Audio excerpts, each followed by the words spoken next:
Hi, and welcome to another edition of Newsmakers. I'm Jerry Roberts. It is Friday, June 3rd, and we are joined by our all-star panel of local journalists, Ryan P. Cruz of the Santa Barbara Independent, Nick Welsh, award-winning columnist of the Angry Poodle, and Josh Molina, Newshawk reporter and host of Santa Barbara Talks. Thanks, everybody, for being here.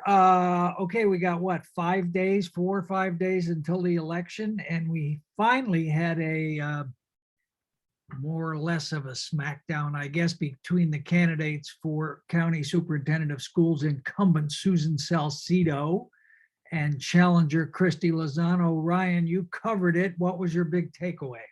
I think when you tuned in, you kind of heard what you expected and wanted to hear. If you were voting for Christie, you heard some things that you wanted to hear. I think she made a good point about the board meetings. I think she had Susan in that part, the board meetings being available online. That's kind of a big thing. But other than that, I think that Susan performed. I mean, she said everything you expected her to say.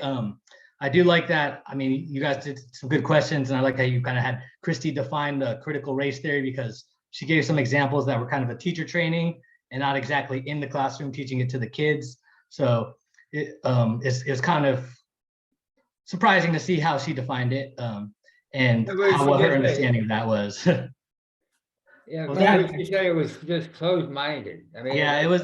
She said it was closed-minded thinking. It's one way of. It's how we do race, and that's it's a tough thing, and if it's a hard thing to understand, and if you don't really know exactly what critical race theory is, then maybe it's hard to go against it. But yeah. Well, Nick, how much traction do you think Christie will had or will get from that performance on her sort of culture warrior issues? I think she did it all right. I think 900 people tuned into it as of yesterday, have watched it. Yeah, there's 1,200 reads of it on EdHat now. Oh, say 1,200. I mean, that's pretty good for a race that is one of the most obscure seats in local government. That's really good. I think Christie did not disgrace herself in any way, shape, or form. She had some nice lines about, wanting to rock the boat and turn the boat all the way around, and had some nice rhetorical flourishes. And so if you liked her, you could walk away thinking she's all right. If you didn't like her, there was plenty there to go, well, she doesn't know what she's talking about. So I think everybody pretty much walked away reinforcing their base. And I think for Christie, who is a challenger, she needs all the help she can get. So, that's not enough. She had to flip the script somehow, I think, to change the momentum of the race. Josh, how do you think Susan did? I think Susan appealed to her base. She appealed to people who already like her, who are impressed by her, who don't like Christie. She did a good job. She was knowledgeable. She was thorough. She explained the answers well. At the end, she got a little fiery, pushed back in her closing statements. Her closing statements were pretty strong. I think that, clearly, if you're hiring for a job, you hire Susan Salcido 100 out of 100 times between these two candidates. She's clearly more qualified for the position. But, the issue is not really about that. The contest is about personality. And do you want Christie to be in this office knowing her values and this message she's trying to push, or do you want somebody who is an establishment person?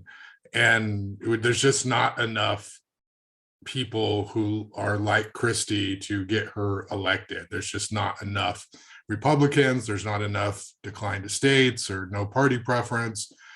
She might do well if she were to throw in the towel on this, or after June 7th running for school board.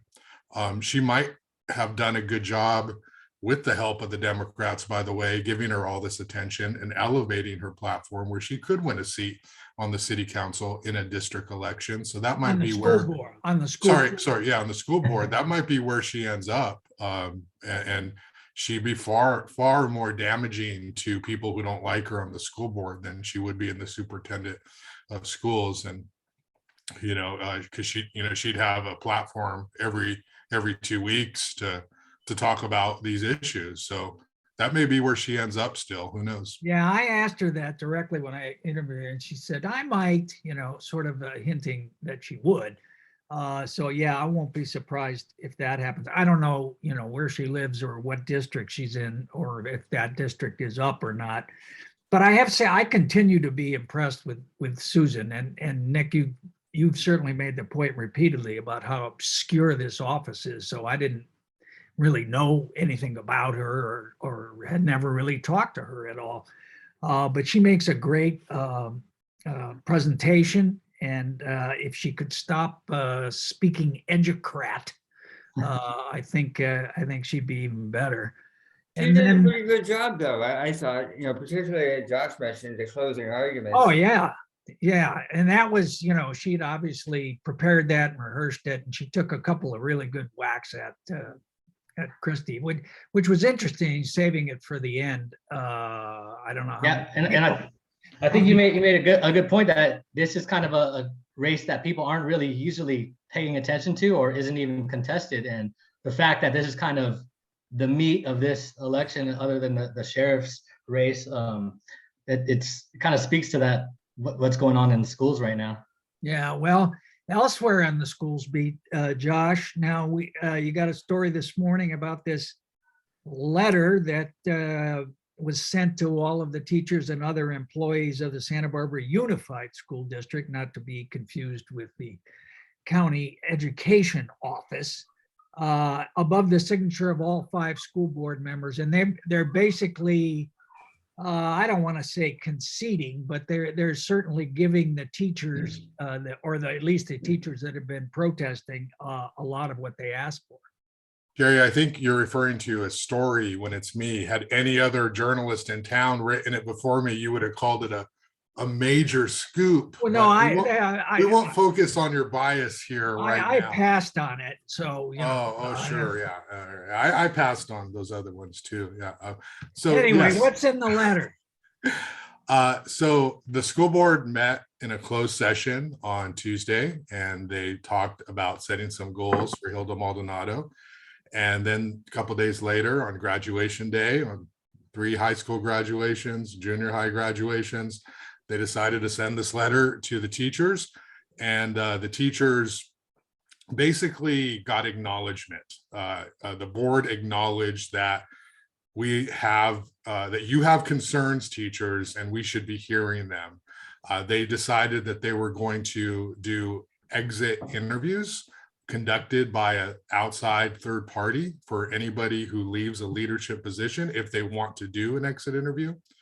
They're going to do regular evaluations and check-ins with Hilda Maldonado, or whoever the superintendent is, and be able to get a better sense of what's on her mind and give her feedback. They also committed to visiting each campus site at least once a year. They're not going to start any new programs, and they're not going to create any new administrative positions like the $200,000 position they created for Steve Venz as a new chief operating officer who previously worked in LA Unified with Hilda. So they basically said, okay, they have a lot of concerns. They have a lot of points. Let's acknowledge that with a letter. What they did not do is in any way say that Hilda Maldonado has been part of the problem. What they did say was, we hear you, and we're going to work with her to make sure that we facilitate better communication. So the board is still very clearly on Hilda Maldonado's side. And this was an effort to say to the teachers, let's satisfy what their concerns are, but still show our support of Hilda Maldonado. Yeah, I thought the takeaway, we acknowledge there has been a breakdown in communication and trust, which is, I mean, who are they talking about there? I interviewed her yesterday, and you'll have to buy the Sunday paper to find out what she said. But,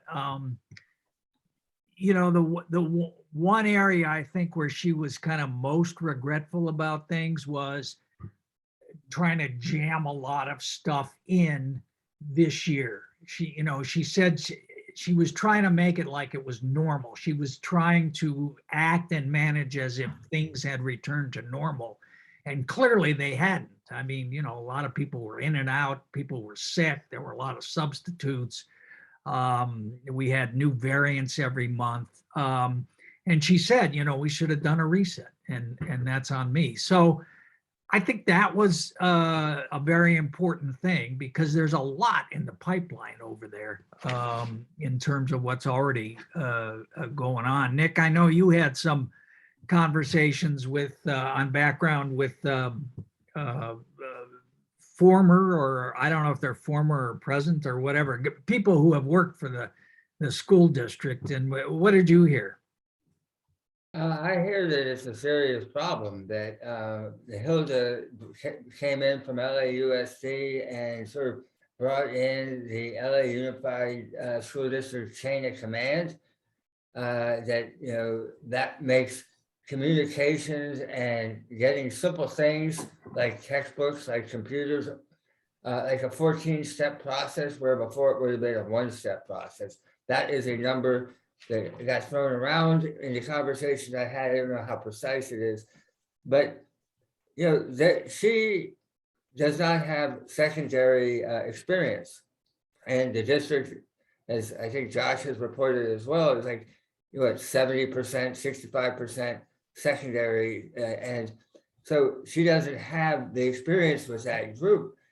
I spoke to somebody who was telling me that he under the predecessor, Kerry Matsuoka, for example, who you were very instrumental in running out of town, that he had anonymous surveys. And so that if you were going to do a survey about a principal of a school, everybody who works at the school would be able to comment anonymously. And that if there was going to be a survey of the superintendent, everybody who worked for the superintendent and principals and staff people would be able to comment anonymously, and that was a very valuable tool in order to kind of get the weather vane, how it was blowing in terms of discontent, and that would be very one person said they'd be well advised to bring that back. Yeah, I although I have to say, when Matsuoka was here and doing those surveys, I heard the same thing from teachers that I'm hearing now. Oh, we're afraid of retaliation. They're going to know who did it. And a lot of teachers and others did not fill those out.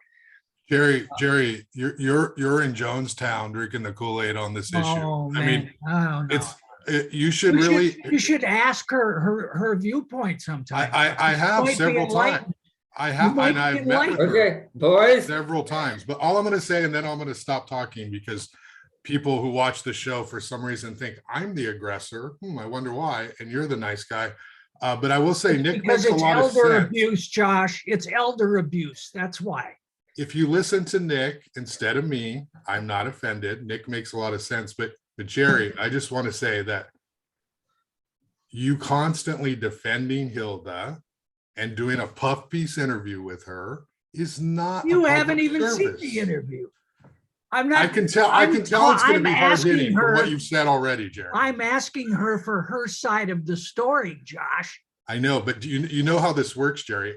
I have given her opportunity. While you're out there leading the parade, the crusade against her. Okay, no, well, right, I'm out there reporting what people say. Let's talk about something else. I'm just reporting what people say too, except I'm reporting about the person you keep beating up. I know, but the thing is, Jerry, this is a journalism thing, and I just want to make this point. Yes, it is. Yes, it is. I want to make this point. She tries to control and declines to talk to me. With you, she says something else, and that's how sources are. Did she refuse to talk to you? You have her cell phone number.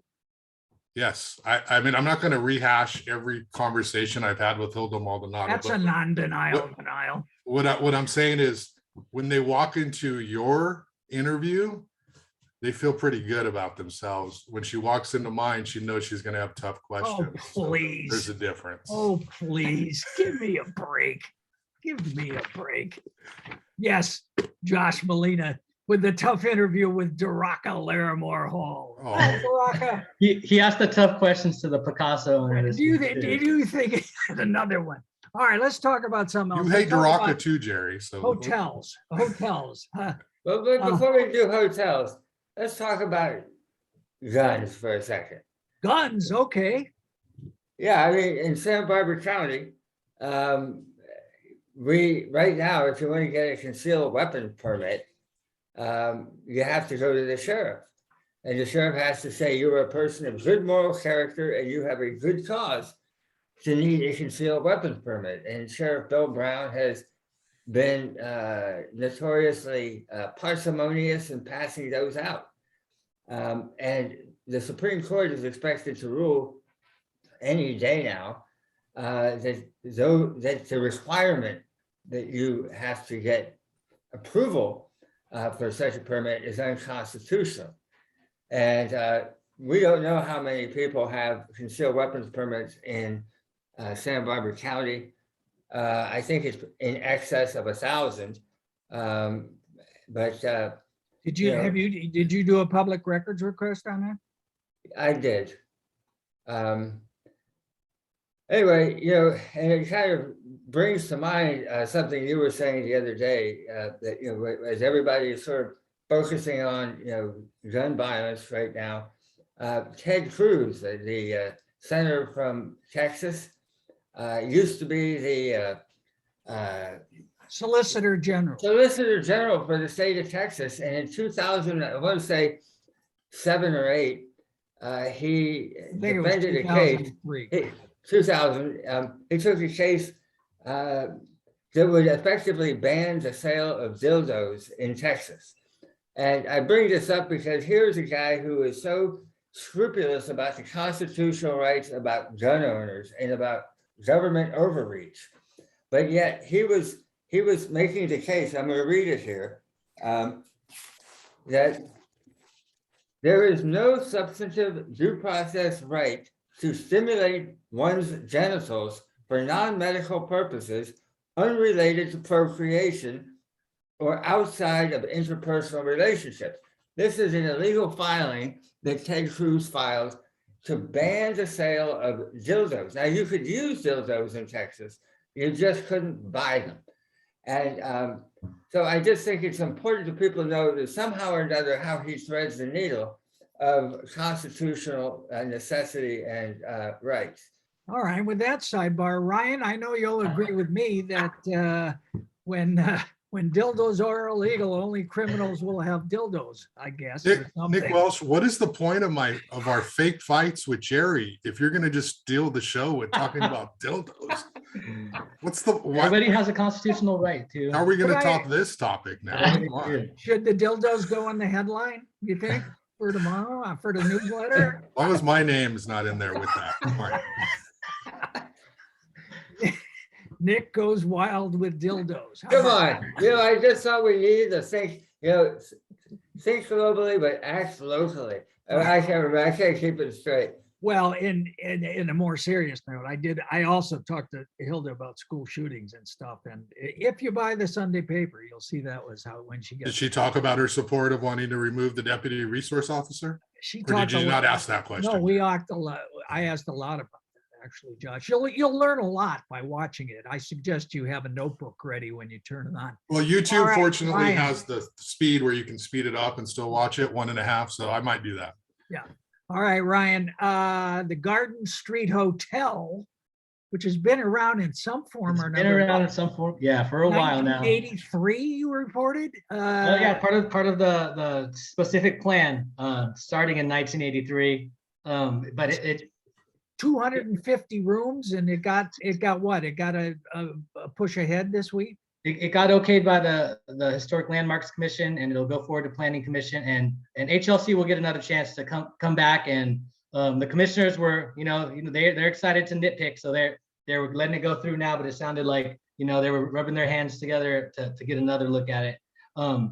It is a big hotel. It's in an area that Where might is be. it? It's gonna be right on the corner of Cabrillo, Yanonali, all the way to the Garden, kind of by the train tracks, and then on the backside by the Metropolis on the Funk Zone. So right now it's a lot of storage units. But it is kind of in a danger area when you talk about sea level rise. Hen, it's Well, okay. Henry likes a sea level rise. So that's part of the problem, that it's kind of a vulnerable area. It seems like they're going to let them build it. It's not really an area where, there's a huge demand for people to build housing. So there's not a huge, I don't think it's even zoned for that. So there's not a lot of pushback as you would see in other hotels around the city. Yeah, Nick, though, you had what I like to call a big perceptual scoop in sort of framing the issue of housing versus hotels, and how many hotels room, 500 to 1,000 hotel rooms in the Actually, pipeline? wait a minute, I learned this from Josh now. This I learned last week, Josh. You see, if I go like this, it makes people think I actually did some reporting.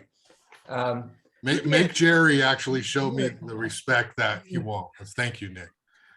So I would just say, Josh, you have done more reporting on the Hilda story than everybody else in this room combined. So, And that's why we get letters to the teachers on a Thursday, but go ahead. So let me go back. So we have 767 hotel rooms in the pipeline, not counting the ones that Ryan just talked to. And the city council on Tuesday is looking at a moratorium on new hotel rooms and new hotels. With 21 hotels in the pipeline, if you're trying to attach it to rooms. And there's a concern by the council members that if property owners and developers build hotels instead of housing on land that could go either way, we're going to see a lot more hotels, which we don't need, and a lot less housing, which we do need. So they are trying to figure out,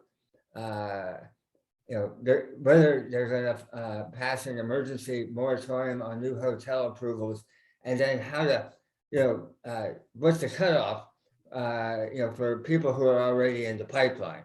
But And Josh, technically, if you have a building permit and haven't started construction yet, they are arguing they can legally cut you off, but they're trying to find a place a little bit sooner than that, so that people who have some vested rights haven't gone through all the time and expense only to be cut off.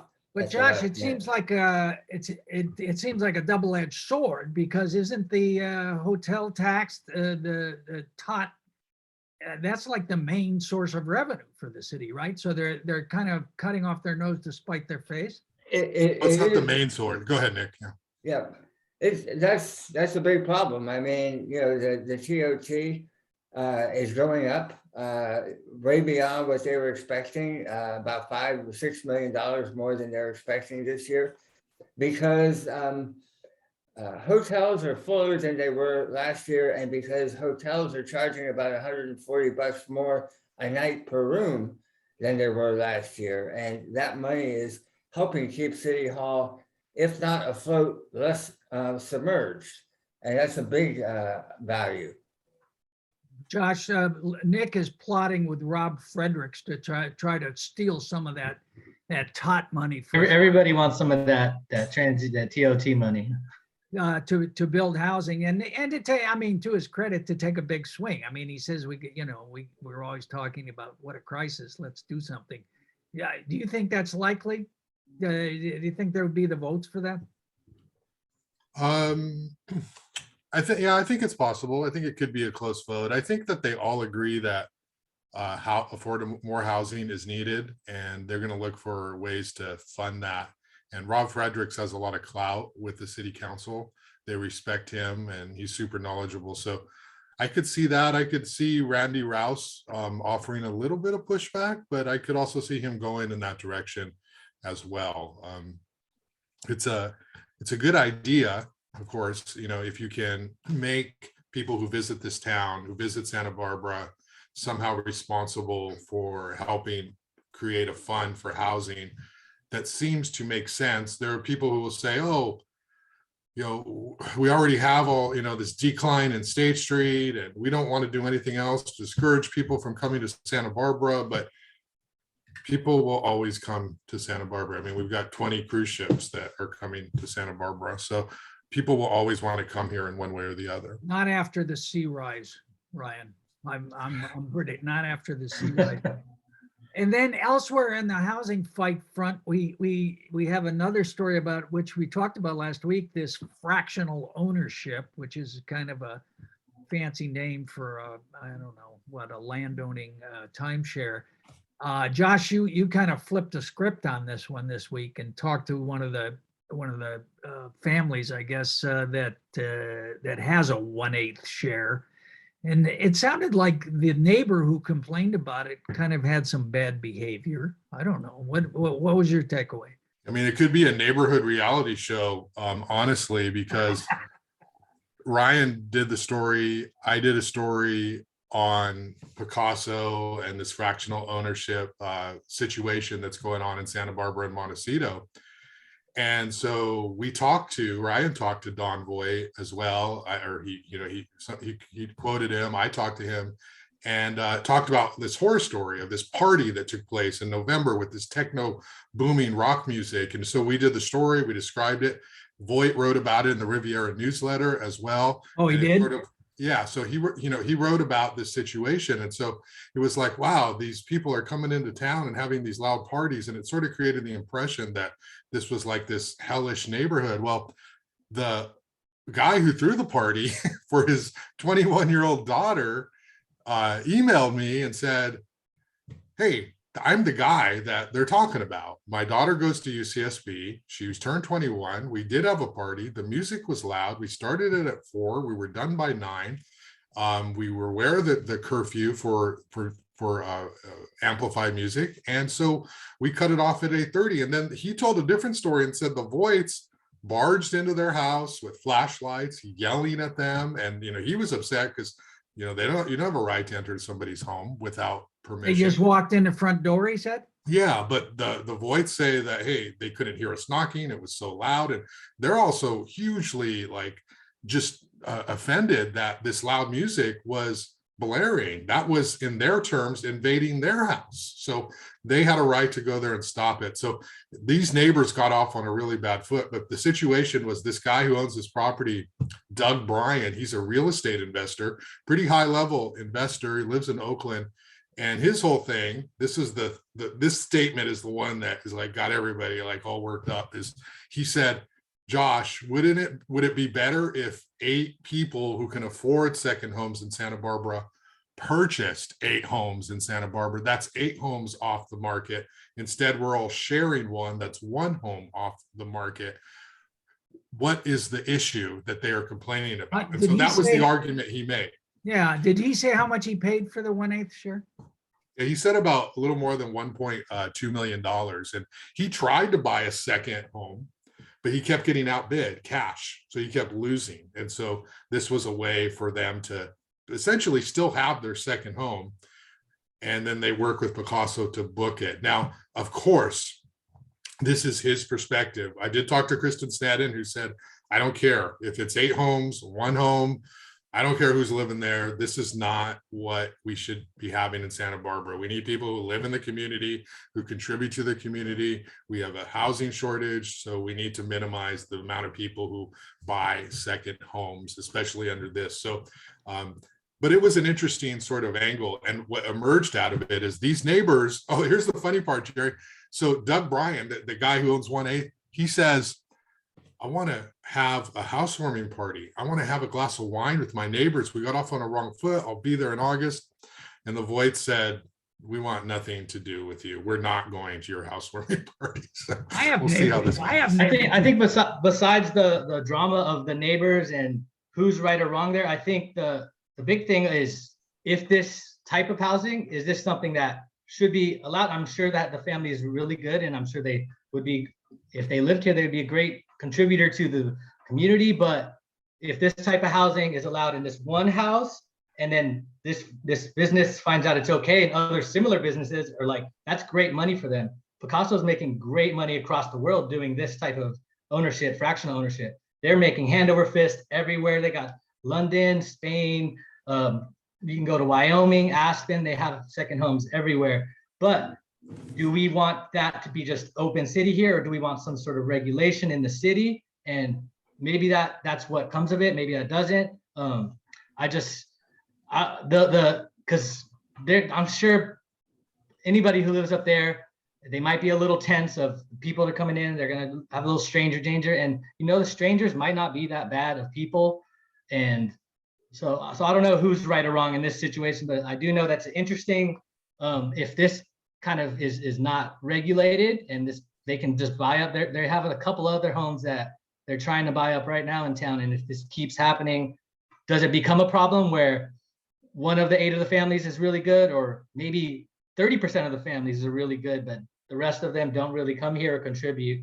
It's going to be interesting Nick, how it plays out. So Nick, Ryan raises the question, is this right or wrong? You have the final word. If I'm the city, I think, I mean, there's good neighborly issues, but aside, I would like to put a lid on this type of housing for the time being, at least, because it just adds to the speculative pressure that is pushing housing prices up. And, housing prices aren't going to come down because if we get rid of this, but maybe they won't go up as fast. Yeah. Maybe they should they're pay into buying an them affordable about- housing fund. Yeah. Maybe they should pay into an affordable housing fund. Yeah, Let's if just they had an extra tax them tax all. for this type of property, because they're selling 6 to 7, or they're buying at 6 to 7 times the rate. So if this family was getting outbid at 1.5 and had to pay 1.2 for an eighth of a share, that means that this property netted the company Picasso 4 or 5 or 6 times what it was supposed to be worth. So it's Now, what gonna about push the that fact that- housing up? What about the fact that, they're going to spend a lot of money while they're here? That there's 8 families that would spend, I don't know. I mean, there's a certain amount of sales tax. They can stay at 14 days at a time for up to 44 days a year. That'd be good. Good if we know that they're coming but if they're having parties at their house, they're not really. It'd be worth calculating it. All right, we gotta hurry up out. Election day, Tuesday. Does anybody disagree this is the most boring election in history? No, good. So we got basically 2 things locally to watch: the sheriff's race and the superintendent's race. So Ryan, whose party is going to be happier on election night, Bill Brown or his opponent? It's hard to say. And will Bill Brown be happy if he wins, or is it a sigh of relief? No, who's going to win is what I'm who's saying. going to win? Oh, you're putting me to that. It's going to be tough. I mean, I think a lot of people are familiar with Bill. They might be sick of him. They see a new name. They might just click that. They might just fill that in because it's a different name. They might have heard about Juan. They might not know Juan and not like his name or for every reason. But I think that Juan will turn up a little bit stronger than people expect. I don't know if it's going to be enough. Yeah, Nick, Josh reported that Juan has actually outraised Bill. Is this a sign of overconfidence on the part of the sheriff?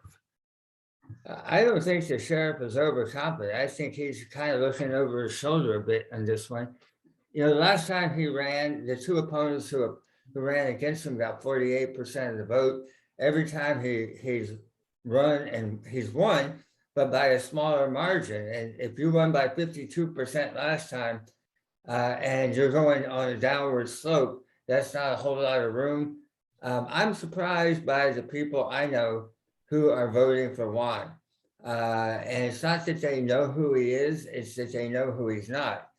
And I think Juan is sort of a big question mark. Who is Juan Camarena really? But I think after 16 years, there's a certain amount of fatigue that sets in. If you're a sheriff, you've stepped on toes lots of different ways, and you've made people angry. That being said, I was struck that in one of Bill Brown's latest ads, he had Supervisor Janet Wolf endorsing him.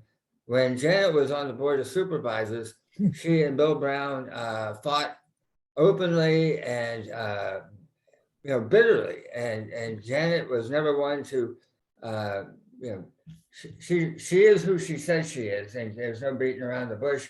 And she had a lot of problems with Bill Brown. So the fact that he somehow managed to bring her into the polls was impressive. Josh, how many votes you figure that Janet Wolf's endorsement is worth? Couple. Very significant, Jerry. She's a very well-respected former member And of the Board she's of a Supervisors. loyal viewer too. So Yes. I would say somewhere north of 10,000. That's like the All right. Indy endorsement. Wow. Hey, listen, yeah, the Indy chickened out and didn't endorse. Josh, is there any chance that Christy Lozano can pull a Donald Trump and confound all of the pundits with a victory on election night? Oh man, you're trying to make me look stupid for next week's show, Oh, aren't I'm you? just, I don't think so. I don't think, I mean, remember Donald Trump had been on television for 30 years and a lot of people liked him as just a television personality. I didn't even know anything about him other than he was kind of this, eccentric individual who hosted The Apprentice and he ran business at blah, blah, blah. I mean, no, she's no Donald Trump. And the amount of people in this town who really despise her is off the chart. I've never heard this before from people. They just do not want her to win at all. Doesn't mean that they can vote multiple times, but I mean, there's a lot. I mean, okay, so big thing here. We touched on it. Let's end with this. Christy Lozano may have made Susan Salcido the next sort of political rising star because we've now seen Susan in a whole new way, and she's really good. She's strong on the issues. She has endorsements from everybody, right? And she's never had a challenger before. Christy unwittingly may have just launched Susan to some future position down the road because Christy creates just this narrative of being such an anti-hero, a villain to the Democrats. The Democrats do not like her. So I don't know. I just don't think it doesn't matter. The votes are not there. And at the end of the day, you have to look at fundraising, you have to look at organization, and you have to look at message. Christy's got a decent message that appeals to her base. There's just not enough of them. And I don't think they're going to vote in the numbers the Democrats are going to turn out, even though it's a low turnout thing. Oh, So very- no, I don't think so. I say incumbents win the day. That's what I say. All right. Nick, where are you going to be on election night? Probably right where I am. Are you doing rewrite or?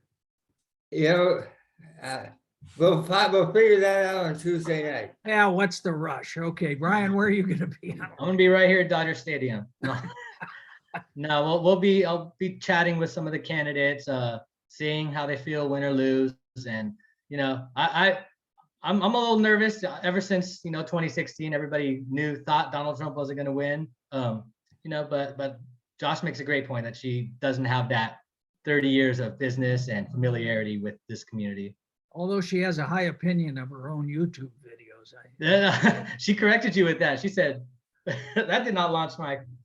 Yeah, right. Josh, where are you going to be? Where am I going? Tuesday night, I will probably be About? downstairs, falling asleep in my chair like I normally am. I don't anticipate doing. You're not I don't doing know. parties? I don't even know. I don't even know where they're going to be. But I think I'm going to phone this one in. I think that's my plan. Yeah. Okay, here's the victory. Election night is a victory for Warren Butler, downtown restaurateur. Warren Butler runs the Chase, and that's where the Democratic Party is going to be hanging out. That's Really? where Susan Salcido is going to be hanging out. I don't remember them doing the Chase. No, I don't either. There's gotta be. Then he also has this other club called the Tavern, I think is what it's called. And it's a doomed spot that's right across from the courthouse and has been the site of I don't know how many restaurants. And that is where Bill Brown's going to be hanging out. I like that business plan. All roads lead to Warren Butler on election night. All right. I was gonna be at KYT on the set, and they told me yesterday to do it by Zoom because they're concerned about the rising number of cases of COVID, which is interesting. I think Oakland and Alameda County have now reimposed an indoor mask ban, and we are in the orange or the yellow or whatever we are. UCSB just did an indoor mask ban also. Yeah. So fortunately, the That's mandatory. vaccine for 0 to 5-year-olds is supposed to be ready in a couple weeks. All right, be careful out there. Get your vaccine if you don't have it. This is a pro-vaccine spot. Thank you, Ryan Cruz, Nick Welsh, and Josh Molina. We will see you next time on Newsmakers.